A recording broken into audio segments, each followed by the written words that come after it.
नमस्कार, आप सभी का स्वागत है। मैं हूं आपके साथ शिखा मेहरोत्रा। शुरुआत करते हैं उत्तराखंड खबरों की।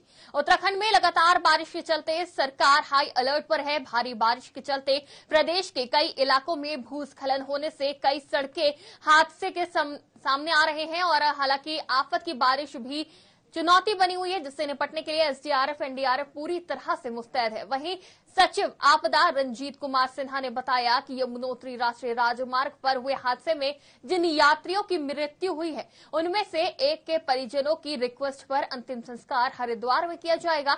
बाकी अन्य शवों को हवाई मार्ग से गुजरात भेजने की कार्यवाही की जा रही है। अलर्ट कल तक येलो अलर्ट था, फिर कल शाम से फिर चेंज हुआ है और आज भी अलर्ट है बारिश का। और इस अलर्ट में चेंज हो रहा है। अभी अलर्ट आती है, फिर हो सकता है येलो अलर्ट हो, वो ऑरेंज में कन्वर्ट हो जाती है शाम या दूसरे दिन आते आते। तो इसके लिए हमारी टीम मतलब पूरी तरह तैयार रहती है।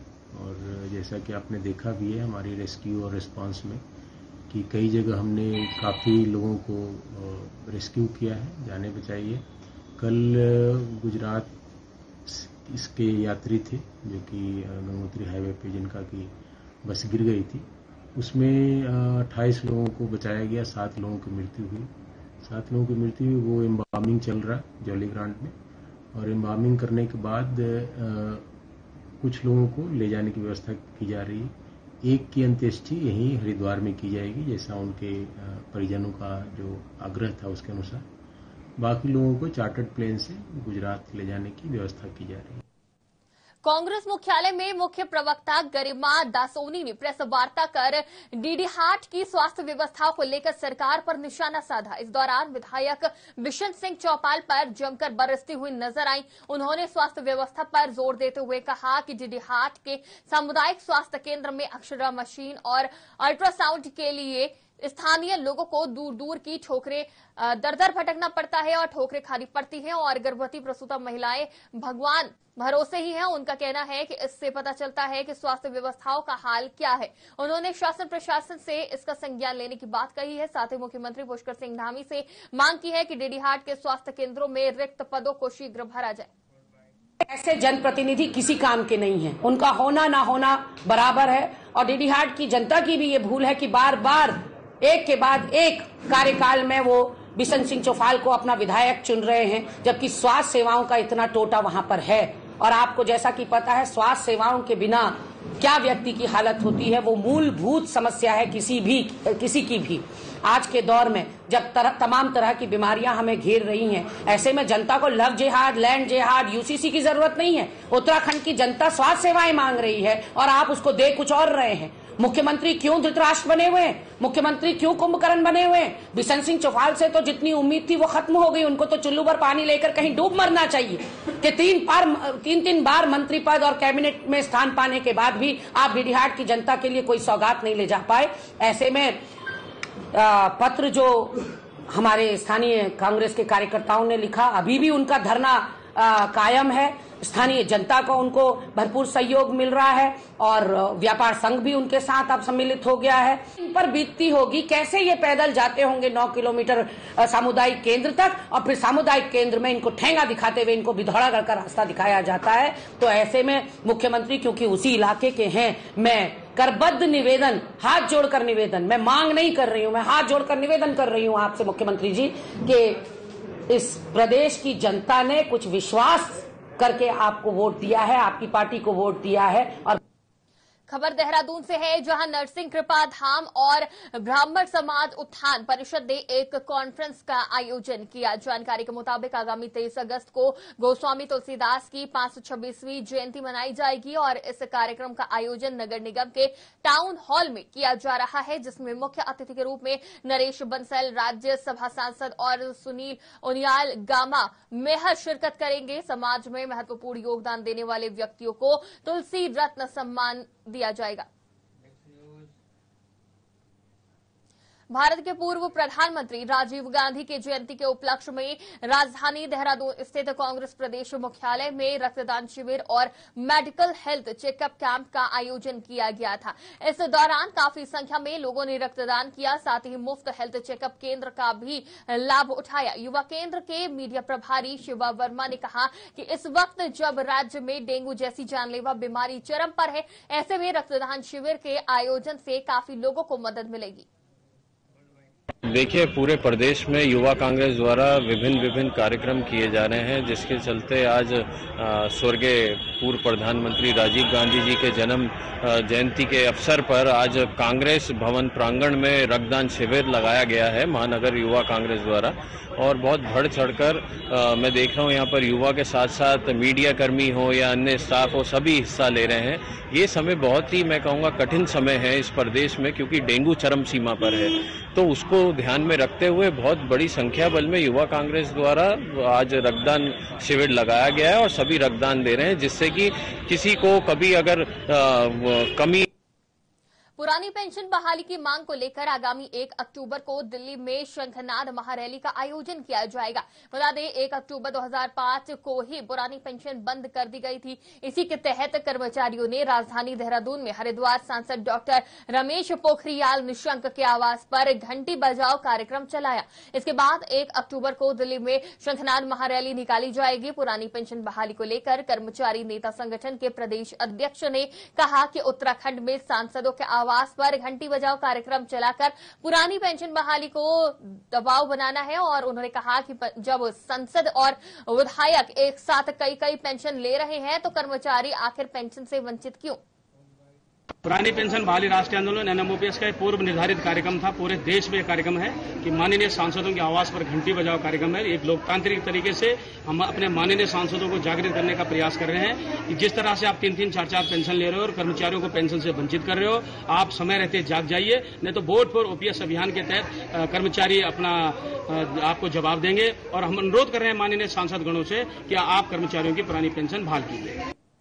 देहरादून के प्रसिद्ध टपकेश्वर महादेव मंदिर के बाहर तेज बारिश के चलते भूस्खलन हो गया, जिससे मंदिर की तरफ जाने वाला रास्ता बंद कर दिया गया। वहीं मजदूर मंदिर के बाहर पड़े मलबे को उठाने में जुटे हुए हैं। बता दें, इस हादसे से स्थानीय लोगों में दहशत का माहौल है।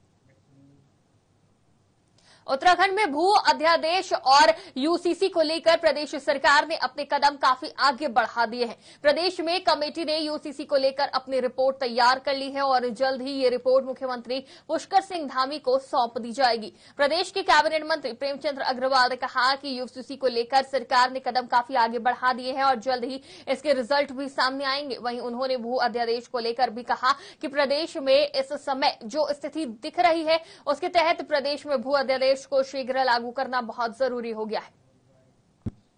देखिए, आप जानते हैं यूसीसी के मामले में इस सरकार ने बहुत ही प्रमुखता से कदम बढ़ाया है। और आप जानते हैं कि पहली कैबिनेट में जब इससे प्रस्ताव, एकमात्र प्रस्ताव जब पार किया, उससे लेकर अभी तक आप सब चीज जानते हैं किस प्रकार से ये कदम आगे बढ़े हैं। और मैं कह सकता हूं कि माननीय मुख्यमंत्री जी आदरणीय धामी साहब ने इसके लिए जो प्रयास किए हैं, मैं उनका धन्यवाद कर रहा हूं। और शायद हमारा प्रदेश पहला प्रदेश होगा देश का जो इस प्रकार का कदम बढ़ा रहा है, कानून ला रहा है। और बहुत जल्द उसमें हम लोग सरकार की ओर से मैं कह सकता हूं बहुत जल्द उस पर निर्णय होने वाला है। और इसी प्रकार भू अध्यादेश जिसकी हम बात कर रहे हैं, चूंकि हमारे यहाँ की जनता की भी मांग है और जरूरी भी है, ये मुझे लगता है कि आज इसकी आवश्यकता भी लगती है। जो हालात मैं देख रहा हूँ, ऐसी स्थिति में जो प्रस्ताव हमें मिला है, सरकार को मिला है, वो परीक्षण के उपरांत उस पर भी हम एक कड़ा भू कानून लाने की स्थिति में है। और बहुत जल्द इन दोनों पे हम लोग निर्णय लेंगे। और शायद ये भी मैं कह सकता हूँ कि इसके बाद एक आम धारणा बनेगी कि माननीय मुख्यमंत्री जी जिस प्रकार से कदम बढ़ा रहे हैं, वो इस दिशा में बढ़ताव कदम होगा। और अन्य जो कदम इससे पहले चाहे नकल अध्यादेश के लोग के होंगे या अन्य जो भी कानून हमारे द्वारा यहाँ बनाए गए हैं, एक अच्छे सरकार के मुखिया के रूप में जो उन्होंने अपना रोल अदा किया। उत्तराखंड बीजेपी ने आज से वोटर चेतना अभियान की शुरुआत की है। इसके तहत जल्द से जल्द 18 वर्ष की उम्र को पार कर चुके युवाओं को वोटर लिस्ट से जोड़ने की कार्य किया जाएगा। साथ ही जिनका नाम किन्हीं वजह से वोटर लिस्ट से हटाया जा चुका है, उन्हें भी फिर से वोटर लिस्ट से जोड़ने में सहायता की जाएगी। आगामी लोकसभा चुनावों को लेकर बीजेपी ने अभी से ही अपनी तैयारियों को पुख्ता करना चालू कर दिया है। इस कार्यक्रम में बीजेपी के प्रदेश अध्यक्ष महेंद्र भट्ट सहित राज्य भर से कार्यकर्ता मौजूद रहे। देखिए, वोटर चेतना अभियान अभी तक जो मतदाता नहीं बन पाया उसको मतदाता बनाना, मतदाताओं के स्थान परिवर्तन हो गए उनको ठीक करना, इसके साथ साथ ऐसे अनेकों नौ मतदाता जो 18 वर्ष के अभी एक प्रथम चरण और 1 जनवरी 2024 का द्वितीय चरण, उसमें हम सब लोगों से बना काम करा। अभी तक ये एनजीओ सरकारी संस्थाएं करती थी, लेकिन देश के सबसे बड़े राजनीतिक दल होने के नाते हम भी इस अभियान में प्रमुखता से जुड़े। इस विषय को लेकर सभी कार्यकर्ताओं को इस काम में हम जोड़ेंगे और उद्देश्य वही है, भारत के लोकतंत्र में मतदान का जो महत्व है उसका जागरण करना। अयोध्या में भगवान श्री राम मंदिर विवाद कई सालों तक चलता रहा और अब भगवान श्री राम लला अपने भव्य मंदिर में विराजमान होने वाले हैं। बता दें, 16 जनवरी से 24 जनवरी 2024 में किसी भी तिथि पर भगवान राम की मूर्ति की प्राण प्रतिष्ठा हो जाएगी। इसी को लेकर धर्मनगर हरिद्वार में श्री राम जन्मभूमि तीर्थ क्षेत्र न्यास के महामंत्री चंपत राय ने साधु संतों से मुलाकात कर भगवान राम की मूर्ति की प्रधान प्रतिष्ठा के आयोजन में आने का मौखिक निमंत्रण दिया। और भगवान राम ने जो काम दिया इन्हीं को दिया है। आपने देखा होगा इससे पूर्व में आज जब से राम मंदिर का कार्य शुरू हुआ है और वहाँ जो भी काम हो रहा है आपकी देखरेख में हो रहा है और आप ही राम के ऐसे भगत है कि मैं ये मानता हूँ कि आपको देखने से भगवान राम के दर्शन हो जाते हैं। तो आज आप हमारे पास आए थे, सभी संत महात्मा हमारा आए थे। आप इनका यही कहना, जितने भी संत महात्मा है, जो भी हमारे हिंदू है, जो हिंदू सनातन है, जो सनातनी है, जो राम को मानने वाले हैं, उन सबको जो है अयोध्या में जाना चाहिए। तो इसलिए हमारा सौभाग्य है आप हम संतों के पास आए और हम संतों की ओर से आपको बहुत बहुत आशीर्वाद है, साधुवाद है और हम पूरा संत समाज, पूरा हिंदू समाज, पूरा सनातन समाज आपके साथ है। और हमारा यही है कि आगे चल के 2024 में हमारी जो है नरेंद्र मोदी जी एक बार पुनः प्रधानमंत्री पद पे प्रतिष्ठित हो जाए और हमारा जो भारत जो है, जो हम विकास की राह। जनवरी 2024 में मकर संक्रांति के पश्चात और गणतंत्र दिवस के पहले 16 जनवरी से 24 जनवरी के बीच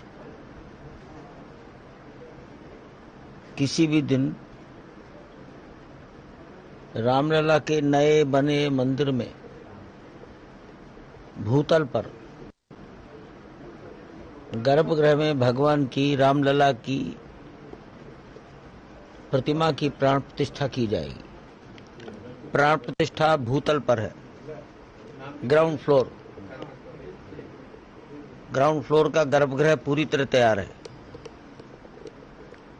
ग्राउंड फ्लोर की लगभग 80% छत तैयार हो गई है। छत पत्थर की है, कंक्रीट की नहीं है, लोहा नहीं है, इसलिए कठिनाई नहीं है। मंदिर 2 मंजिला है, इसलिए गढ़वाल कमिश्नर विनय शंकर पांडे हरिद्वार दौरे पर हैं, जहां गढ़वाल कमिश्नर दिनेश शंकर पांडे ने हरिद्वार की आला अधिकारियों के साथ कानून व्यवस्था और अन्य विभिन्न मुद्दों को लेकर बैठक की। बैठक में विकास कार्यों को लेकर चर्चा की गई। साथ ही कांवड़ मेले, कल्याण मेले और बेलडा प्रकरण को लेकर विस्तार से चर्चा हुई। इस दौरान उन्होंने बताया कि पिछले दिनों जिले में भारी बारिश के चलते हालात खराब हैं, लेकिन अब हालात समान हो रहे हैं। जिन्होंने कहा कि सभी अधिकारियों को जिले में विकास कार्यों में तेजी लानी चाहिए। कुछ सीनियर ऑफिसर्स हैं, उनके साथ जनपद हरिद्वार के कुछ विकास संबंधित कार्यों के बारे में और लॉ एंड ऑर्डर के सिचुएशन को लेकर एक बैठक की है। कांवड़ मेले में चूंकि सावन का मास इस बार थोड़ा लंबा हो गया है, तो अभी भी थोड़े बहुत लोग दिख भी रहे हैं। हाल में अब उसका कलियर शरीफ का भी मेला है, उसको भी लेकर, तो इन सभी विषयों पर इनसे विचार विमर्श हुआ है। इसी प्रकार से विकास संबंधी कार्यों पर भी मेरे द्वारा ये निर्देश दिया गया है कि चूंकि अभी हरिद्वार की पूरी इंटायर टीम कांवड़ मेले में बिजी रही, फिर थोड़ी आपदा की स्थिति भी यहाँ आई, जल भराव की भी समस्या हुई, अब सिचुएशन कंट्रोल में है कि अब विकास संबंधी जो कार्य हैं उन पर काफ़ी तेजी से फोकस करना चाहिए हम लोगों को। जल जीवन मिशन के जो टारगेट है उसको शीघ्र पूरा करने की बात की गई है। जो और भी हमारे 50 लाख से बड़ी की परियोजनाएं स्वीकृति हैं जो उनकी मॉनिटरिंग डायरेक्ट मैं करता हूं, उसके बारे में।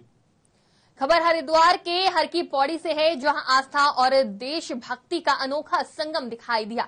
जानकारी के मुताबिक मुल्तान जोत महोत्सव के 113 साल पूरे हो चुके हैं। हरिद्वार में जोत लाने की परंपरा साल 1911 की है। बता दें, पाकिस्तान में रहने वाले व्यापारी लाला रूपचंद ने पैदल आकर हरिद्वार में मां गंगा में जोत प्रवाहित की थी। तभी से ये लोग लाला जी की उस परंपरा को आगे बढ़ाते चले आ रहे हैं। देश के अलग अलग राज्यों से आकर मुल्तान समाज के लोग मुल्तान जोत महोत्सव में शामिल होते हैं और एक दूसरे को गुलाल लगाकर और दूध की बाल्टी लेकर मां गंगा के साथ दूध की होली खेलते हैं। आज से 113 साल पहले पाकिस्तान में जो मुल्तान शहर है, वहां से भगत रूपचंद जी मुल्तान जोत को पैदल लेकर हर की पौड़ी पे आए थे। उस जोत को प्रवाहित किया था विश्व में शांति के लिए, एकता भाईचारे के लिए। आज उस परंपरा को हम यहाँ पे निभा रहे हैं देशभक्ति के ओतप्रोत होकर, और साथ में गंगा मैया के नारे लगाते हुए गंगा स्वच्छ रहनी चाहिए। ये सारे स्लोगन वगैरह लिख के लोगों को ये संदेश देना चाहते हैं कि मेरे कारण से कहीं गंगा मैली ना हो जाए। और सावन के महीने के अंदर माँ गंगा की पूजा करना, अर्चना करना, समुद्र देवता की, तालाब की पूजा। 113वां मुल्तान जोत का ये महोत्सव है जो 113 वर्षों से लगातार के द्वारा चलाया जा रहा है और जीवन भर ये चलता रहेगा। जब तक माँ गंगा बुलाती रहेगी हम लोग आते रहेंगे और मैया में डुबकी लगाते रहेंगे और इसी तरह ये कार्यक्रम चलता रहे। माँ गंगा से यही कामना है कि देश में खुशियाँ रहे, सद्भावना बनी रहे, भाईचारा बना रहे, किसी प्रकार का कोई प्रकोप न आए। जैसे अभी कोरोना आया था, ऐसा कोई प्रकोप न आए। गंगा खबर लक्सर से है, जहां सैकड़ों ग्रामीणों ने लक्सर तहसील मुख्यालय पहुंचे और एसडीएम गोपाल सिंह चौहान से मुलाकात की। ग्रामीणों ने एसडीएम से सरकार की टीन शेड योजना में घोटाले की शिकायत बताई। खानपुर विधायक उमेश कुमार के प्रतिनिधि रजत पवार ने एसडीएम को बताया कि ग्रामीणों के सीधेपन का फायदा उठाकर उनके साथ धोखा किया गया है और उनके हक की कई लाख की राशि खानपुर विकासखंड के कर्मचारियों द्वारा हड़प ली गई है। वहीं एसडीएम ने इस मामले में खानपुर खंड विकास अधिकारी को जांच कर कार्रवाई करने के आदेश दिए हैं।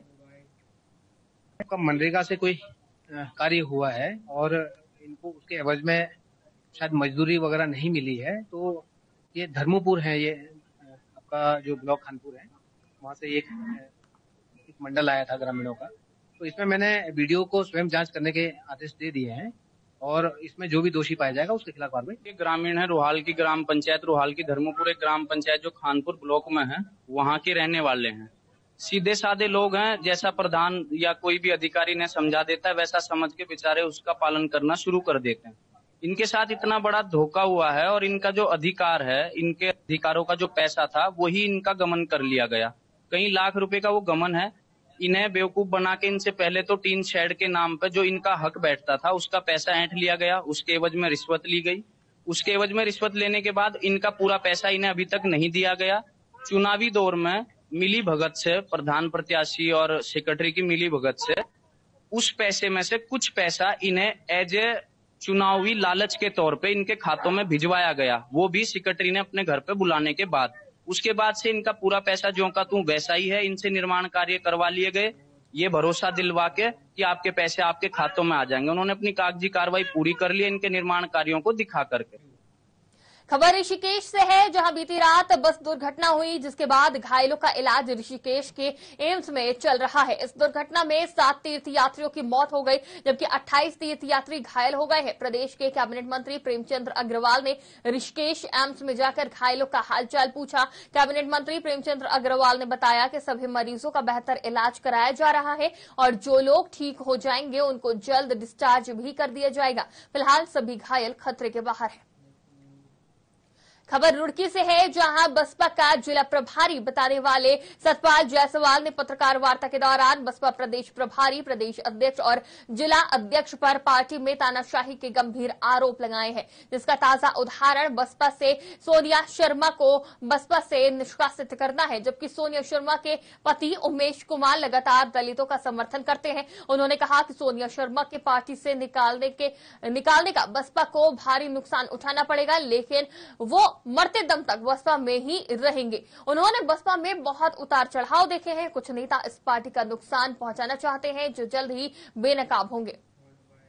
बहुजन समाज पार्टी का ग्राफ कुछ दिन पहले डाउन थोड़ा हुआ था, मगर बहुजन समाज पार्टी में आस्था रखते हुए बहन सोनिया जी जो आई हैं, लोगों का मनोबल बढ़ा।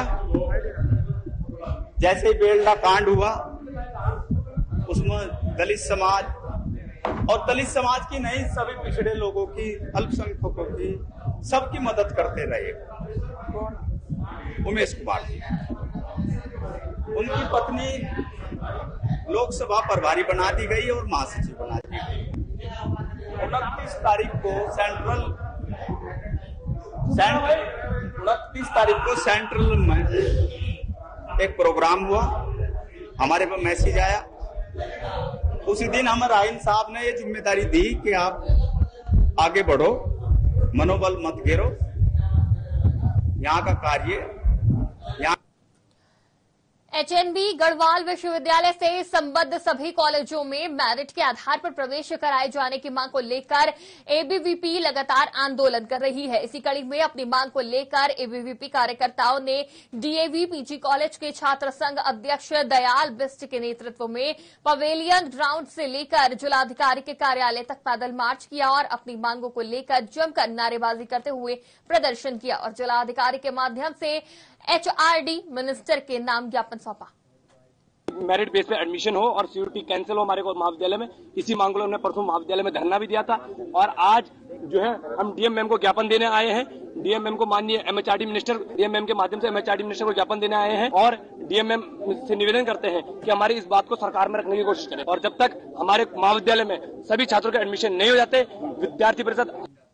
उत्तराखंड की खबरों में फिलहाल इतना ही। मुझे दीजिए इजाजत। नमस्कार।